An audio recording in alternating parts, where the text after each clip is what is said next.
I suppose it's about blue sky thinking and big projects and money no object and ignore the objectors, that type of thing. If I can ask you maybe first of all to engage in that thought experiment, if to take off the Taoiseach's hat and forget Fianna Fáil and programmes for government, and maybe imagine in Ireland in 5, 10, 15 years that your kids are growing up in, or your future grandkids, and what would you like to see in that Ireland that isn't here now?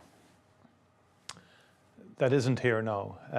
Well, some of what's here now will obviously be there then in a different format. But I would like to see very fundamental values still at play.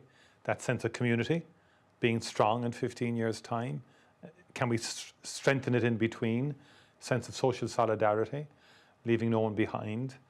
The imperative of climate change, I think, will transform our country in 15 years' time. So I see a lot more cycleways, greenways, walking routes. I see a society more in touch with nature, more comfortable with nature, more in aid to nature as opposed to being someone that's destroying nature. And I think we've learned that through the pandemic. So that whole imperative of climate change will change how we run cities. The cities will be smarter, more energy efficient. We'll have more people living in cities. We'll have different types of cities, more pedestrianisation, more plazas, more boardwalks, and more living in cities.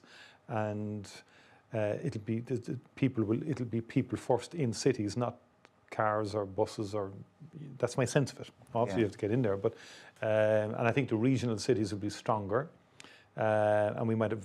I'd like to see a better rebalancing in 15 years' time, and that sense of both physical but also mental well-being. I think we've a bit to do there yet. We're getting there in conceptual terms. I think mental well-being is identified now far better than it was as key as physical health is, okay? So I would like to think in 15 years' time, my grandchildren, if I have grandchildren, if I'm lucky enough to have grandchildren, no pressure on the kids or the next generation to come, that they would have that sense that mental well-being is up there. One time I read a book on Okinawa. It's a prefecture of Japan, and I'm a bit into the health thing and all of that, but they did martial arts at the earliest years. Kids were practicing, which was for their mental well-being, as well as their physical well-being. And the reason I read the book, of course, they had the largest number of centenarians in the world back in the 70s and 80s.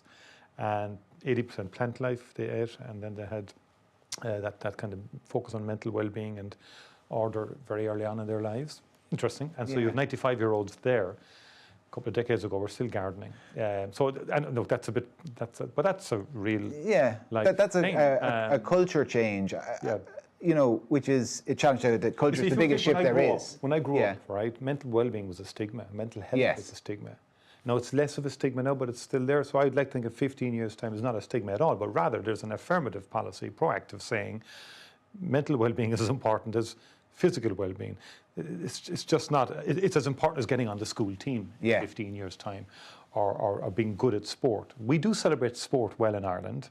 I think we will continue to in 15 years' time. I want to see more of that, but I want to see that mental piece up there with the physical piece, if that makes sense.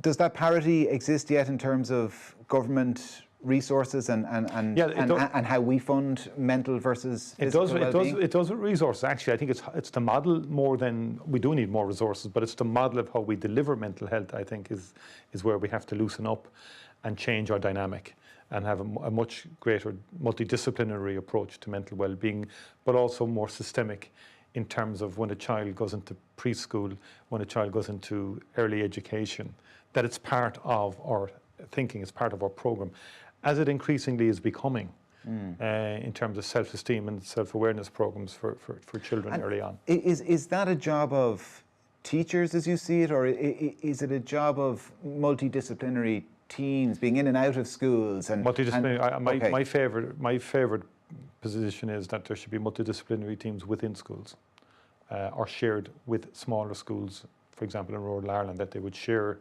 The psychologist share the speech and language therapist, share the physiotherapist and the occupational therapist, and then at post-primary we have career guidance counsellors who I think we should use more. We've brought back the ex-quota position Every child needs a helping hand outside of the formal classroom, and supports need to be there within the schools.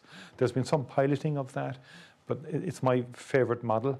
Being a former teacher in that, I think it makes sense, rather than taking children out of the classroom all of the time to go to an appointment somewhere far from the school.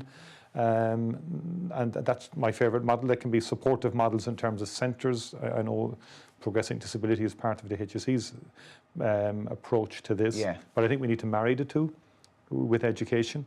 And I think having the therapist in situ in schools with performing in an educational context, to me, is an optimal solution. Because we've been running this Give Them a Voice campaign about the therapists and therapy and resources for children who find themselves in need of speech and language therapy, or occupational, physical, physio, whatever it happens to be. And you see that, is it those teams, those multidisciplinary teams in a school or shared between the school, as a way of dealing with those awful waiting lists that exist? I've no doubt, yeah. Now, there may be clinical need for therapists, but in the educational setting, some children come into school, they're not in a position to learn because they're not getting regular access to the therapies, and they're falling behind. Yeah.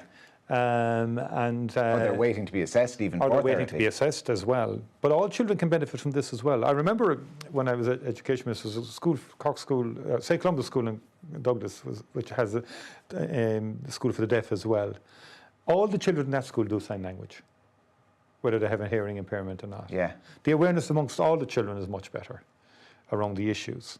So I think it's important that it's not, okay, obviously you're going to target the resource at those most in need within a school, but also other children who ordinarily may not be targeted at all for help can get help as well. My own daughter learned bits of sign language because of someone who was in Montessori with her. Exactly, yeah. And you have a much more integrated understanding society as a result of that.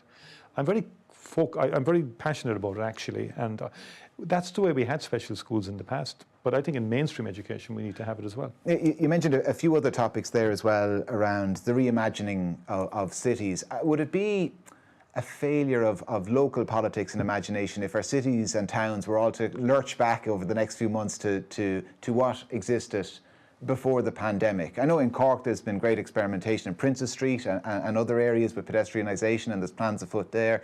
Where I live in Kilkenny, there's been great facilities put in place, benches and seating areas in towns. But for all of that to disappear, it would be a failure, wouldn't it? Well, we can't go back. I mean, Cork City now has been full marks to the City Council in Cork. They've just hit the ground running on this, literally. I mean, they're pedestrianising 15 streets, going for it. And so that won't change post-pandemic. And people got a taste of it during one of the waves, one of the relaxations of the waves, if you get what I mean. Yeah. And they were all out on Princes Street and other streets, and it was enjoyable to watch. And so now Catherine Martin has put grants available to local authorities so that maybe they can put bits and pieces of various infrastructure in place to facilitate it even more. And I think that is something that I think we need to see more of. Kilkenny was ahead of that curve in some of its streets, maybe not in the main streets, but there's some lovely the laneways off Kilkenny in terms of the restaurant strip there. I don't have the name of the street. I've done a lot of Kieran Street and the Butter Slip and places like that. Really nice, but that's what will bring people back into the cities and make them living cities. You know, the challenge is the retail part of all of that, and I think the multiples are changing. They're under pressure. Retail's under pressure from online, so you may be looking at in 15 years' time more niche type of shops and niche type of retail. But then again, if you get numbers back into the streets, retail survives. You know, that's the key. Yeah. And it's coming in for recreation, for amenity, for hospitality, and it's a good experience. Like the English market in Cork is just a wonderful experience. That's brilliant, yeah. I love going in there, just for the experience as well as getting the food and all of that. And for people then to get in from the suburbs into these city centres, I mean, in your lifetime, light rail systems? Because that's a lot of people. I see light rail. We've been talking about this in the show. This is what people talk about, light rail in Cork and Galway and Limerick. Yes. And Eamon Ryan is passionate about it. Now we got to put flesh on the bone, and make sure it happens, and that we make sure that we not just put the resources, but that it can happen with a bit more speed. In those cities, anywhere else? We're a bit slower. Is there anywhere else big enough? Is Waterford big enough? Well, Waterford will always be there or thereabouts as well for that, and I think Waterford needs to be considered for this. Waterford is a big investment going into the Quays in Waterford now as well, which is exciting. You see, it dovetails with the climate change. When I said at the outset, climate change imperative will change society if we embrace it, but it also creates opportunities. And that's why I think the light rail is an exciting proposition. And we hope to give an early iteration of that in the Recovery and Resilience Plan that will go to Europe, for example, that we can fund some rail projects and get faster rail as well. And I think that like the public transport piece of this is very important to get people into cities. And I think the regionalisation of the country is important, that we get better balance so that we have strong regional focal points like the Galways, Sligo's as well in the northwest area, you know, that you do need to have strong focal points in the northwest. I'd like to extend that then into the north, that we'd have this shared island is a strong concept of mine, that we put the politics to one side for a moment and just simply say, you know, have we greenways, have we connectivity north and south that makes it easier for people to engage north and south, and that includes railway and public transport, it includes education. And a whole range of issues. If you're just tuning into The Hard Shoulder, Taoiseach Micheál Martin is my guest today, talking about reimagining Ireland. I know you were talking about the North and the BBC during the week, and we might come back to issues around the United Ireland in a moment, but it's just interesting when you say about some of those shared initiatives as part of the shared island approach, because Joe Brolly was on the show yesterday and he was commending your approach and the kind of Togo Bugge style in terms of a border poll, but he talked about that as well, is that's the path forward in tandem with Northern Ireland, is shared amenities, and that allows communities to buy into a shared future. Correct. Yeah, I mean, for example, the Ulster Canal, which we've already funded through the Shared Island Fund, we gave 6 million, we'll be adding more. If we can complete that project, people north and south will enjoy that amenity. The Sligo Enniskillen Greenway, which we're going to fund the feasibility of that and more, people will walk that. You know, and the greenways have been quite radical, and it doesn't take a whole lot to put a greenway in place. If everybody's on board, you can do it fairly quickly. It's transformed in Waterford, the Dungarvan area there. It's created new businesses. Yes, incredible, and that's getting extended to New Ross. And it's going to extend it. It's going to be fantastic. The Middleton Youghal Greenway has just been funded now, so I do see this in 15 years' time. It's happening in front of us, and when we complete all these projects, it will be a changed country. Is that before just we go on to United Ireland, because I did mention it? Yeah. Is that something we have learned from the pandemic, that we can do things quickly? Yes, I just hope we don't. Well, some quickly, yeah, we have. Some of the technology changes in health have been quite dramatic. Like health have been talking about information strategies for 30 years, you know, and we're still not there. So fundamentally, I think one of the lessons to be learned is the digital transformation that is going to happen in the country. In health, have had to move quickly on some projects, like the IT project for the vaccines had to be rolled out very quickly. We have to have be part of the interoperable sort of system in Europe when we have digital green certs once people are vaccinated. But also in terms of a unique, you know, your electronic patient record. We started that, but it's slow. You know, if a baby is born today, the baby will have a record, electronic record. But we need to make sure that's uniform across the system. And I would really go for that now. And that's something I would love to see as a legacy of the pandemic in health, that we would transform our health service from a technological perspective and bring it into the 21st century. That needs to happen. And that's something I'm determined to ensure happens post-pandemic. Yeah, on what time scale? I mean, people would be talking about PPARs and digital systems back in the... I remember, yeah. But I mean, you'll remember it, yes. During the health board era, when they developed the PPAR system at the time, which still operated for a long time afterwards, but it has to be done, relatively quickly, is what I'm saying. And, you know, in terms of, we're providing funding for it. And I think we can do it much quicker than people might think. And the reason I'm saying that is, so for example, you take the app, the COVID app, that was developed from scratch very quickly. Ireland was a leader in that technology. And the European Union said, you know, well done to Ireland. And other European countries began to take our model then, you know. And we have to work with the private sector in that regard. There's a lot of knowledge in the private sector. Just create partnerships to make these things happen. You talked about some of the initiatives, the Ulster Canal and other things, and like I mentioned, you dismissed the idea of a border poll quickly happening post-pandemic during the week on the BBC. Can you see a new Ireland, if we don't call it a united Ireland, but a new Ireland, a new dispensation on this island existing within your lifetime? Yeah, well, it's happening. I mean, I saw it in my lifetime. Like, remember, I never saw a Good Friday Agreement happening. I never actually thought we'd get peace. My childhood was bombs and bullets, or my teenage years was bombs and bullets every day in the news. One atrocity after the other. So when the Downing Street Declaration happened, like, it was magic to watch it. And I was a politician at the time. To be even the TD at the time was a great privilege. To be a government minister when Good Friday happened, the Good Friday Agreement. These were incredibly big changes. More changes will happen. And I see new generations emerging on the island and in the north that will shape change in the north and shape attitudes and relationships, I think, for the better with the south. Yeah. And new developments will emerge from that. Of that, I've no doubt.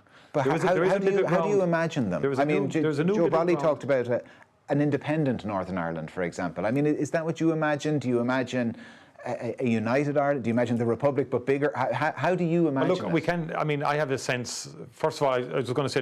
I can understand your reluctance to say it, but I know you've thought about it. I've said this before. I mean, there's a new middle ground emerging in Northern Ireland. I thought the Andrew Trimble, Derval MacDonald commentary on that on the Claire Byrne. Yeah, very interesting. Was kind of a new trend of not trend, but train of thought that grabbed a lot of people's attention, particularly younger people. So we may have our concepts here as people of a generation, of my generation, but they may not necessarily be what younger generations want, and they may shape that. But to come to the point you've asked, 3 sets of relationships will have to be at the centre of whatever happens, and they're the 3 relationships at the heart of Good Friday: British-Irish, North-South, and the 2 traditions and within the island, the Unionist tradition and the Nationalist Republican tradition. And those, whatever happens, whatever configuration, say Dublin became the centre or became a fulcrum, those 3 sets of relations still have to happen. People have to have their British identity within the island of Ireland, those who want to. Those who want their Irish identity have to have it, of course. And that's what Good Friday brought. So whatever sort of political configurations emerge, those fundamentals have to be there. But all of them only work if we kind of unite people's hearts and minds. Yeah. If there's an ease of relationship, if we can get rid of the peace walls. There was a letter, I think, by Proinsias de Rossa today in the news media about that point. We still have too many peace walls in Belfast. So like, let's get people more comfortable from certain communities with each other. But in your lifetime? I think a lot can happen in my lifetime, but the exact precise nature of it. I read that book on James Baker, the autobiography of famous Secretary of State, and the time he lived through the collapse of the Soviet Empire. And I was just reading through the pages, and you're saying, wow, this is kind of late 80s, early 90s, and the whole world changed. Yeah. Just literally changed, countries falling, dictatorships falling apart, new democracies emerging. So that was famously the end of history at one point. Of course, it didn't turn out that way. Yeah. As you'd expect, when we started asking people about how they might reimagine the future, quite a lot of people wanted the past as the future. Specifically, they wanted what existed 14 months ago to be the future again. They wanted to get back to normality. To having a pint. Exactly. Yeah. I mean, but won't it be wonderful? Won't it be wonderful? Well, that's my question. I know you can't give dates and times, but I mean, could you see us by the end of 2021? Can you see yourself going to a championship match? Can you see yourself having a pint on the way home? Can you see yourself going to a wedding? At the end of 2021. At the end of 2021, I can. There will be a bit of nervousness around the autumn and winter period, because I do believe there's a seasonality attached to this virus and related viruses. So I think we need to just tread with a bit of caution through the winter. But I do think we can open up over time. I think we do need to do it cautiously, to be frank. But you could see a case, caution notwithstanding, that you could be in Páirc Uí Chaoimh with 10, 15,000 people. Hold on now, slow down with the 10 to 15,000 people. I don't know how I'm going to get there. I can't predict that. Páirc Uí Chaoimh is never full for these things. I don't know why they built it, but you could see yourself. You could just see yourself. That is sacred ground now. It's typical now from you to make that kind of comment. You could see yourself at a wedding. No, but can I put it this way? December? I mean, I can see spectators coming back at some stage. In what numbers, I'm not precise about. I think vaccination has to happen to a very significant degree, and there'll be evaluation of the vaccination programs. I think what I can see happening is gradually we can open up sectors, but once we open them, we want them to stay open. We want to make decisions that are long-lasting, not short-term start, stop, close down again. That really is soul-destroying for many people in different sectors. So I think, and many people in the sector have said this to me: don't open us up, please, and close us again. Yeah. And I think that's very important. So, but in terms of, I thought in terms of reimagining Ireland, I mean, I do see a future where those activities will come back. The point is, though, what's interesting from the pandemic is we've spent more time with family during the pandemic. We spent more time with nature, I think. We've been out and about more. Can we retain those qualities? People have slowed down. A number of people have said to me, we don't actually need to travel to as many conferences abroad, business conferences or whatever, as we thought we could. We might travel for something else, but the nature of what we do could change. And that will be the interesting piece, remote working. People may say, I can stay in rural Ireland, I can stay in towns and commute maybe 3 days a week to work, stay at home to do 2 days. That will happen, I believe. I think also the way we communicate will be different as well. So you now think, for example, I did Arbor Hill last week, which is the Fianna Fáil commemoration of 1916. I did it kind of on video conferencing, but we never video conferenced before. We never sent it around to the entire membership. We never made it accessible. Simple things that we probably will do now. There'd be a mix of that. Even if people come physically to the event, discover new audiences, basically. Well, then before I let you go, in terms of opening up and the speed at which we do it, there was a real sense, and you might correct me if I'm wrong, of positivity maybe earlier in the week after the EMA gave a green light to Johnson & Johnson, and I suppose case numbers were going the right direction. Yesterday, maybe a slight break put on that positivity, if that's a fair description. Just NIAC saying, listen, it's going to take us a few days to make our recommendation, and then case numbers went up again, and talk of it maybe being linked to activity around schools. To what extent might bad news on the Johnson & Johnson front and a continuing case numbers around the 600s and even increasing, might that tie your hands over the coming week? First of all, there's ongoing evaluation internationally as well and by EMA around the Johnson & Johnson, around AstraZeneca, which can be important in terms of an updated assessment that NIAC are making in relation to all of this. And the Johnson & Johnson is a very important vaccine, a 600,000 single jab dose, which would really it's equivalent of 1.2 million with the others. Would advance the program, right? So it's a very important one. But there's a key point here. The vaccination program is working, and it's working very effectively in reducing severe illness, death, and transmission. And so that old equation that we had to get to so much vaccination and not be able to reopen certain sectors doesn't necessarily apply, because of the fact that we have reduced severe illness and hospitalisation, particularly amongst the most vulnerable in society. 95% of the over 70s are now vaccinated. That's fantastic news. We've really reached into those with underlying conditions. They're being vaccinated. We're now into into 65s, down to 60s, going on the underlying registration system. So we are making progress quickly in relation to those groups that were most vulnerable. So that means we can still begin to reopen with caution some sectors, as we have indicated we would. When I spoke at the end of March, I said issues like the hairdressers, the barbers, we'd look at that next week. Non-essential retail, we'd look at that next week, and non-contact sport for over 18-year-olds, religious services, and so on. So we said we would examine all that. We are going to. And we'll make a decision next week and make a comprehensive statement in relation to that. Could I just make one very brief point? Go on. In the Reimagining Ireland, I'll just come back to that point. Enterprise is important. I think enterprise has defined Ireland, and sometimes in political debate we don't give enough focus on enterprise. Like I look at the dairy industry, even notwithstanding all the climate change, we have some great inventive people there, and in the agri-food who can adapt. We need to. I believe Ireland is best when it encourages entrepreneurship, research, allowing new companies, allowing individuals to think big, to think the great new ideas that become new companies that create jobs and that exports their goods and services to countries all over the world. That is our model. We've got to adapt it to bring more Irish-owned companies and individuals to the fore in creating enterprise and creating wealth into the future. And then we can distribute that wealth socially to make a better and fairer society. That's where I'd love to be in 15 years' time. And Taoiseach, Gurmila Mahagut, stay with us here on The Hard Shoulder, back after this very quick break. The Hard Shoulder on Newstalk. With the 100% electric Nissan Leaf. Our great news.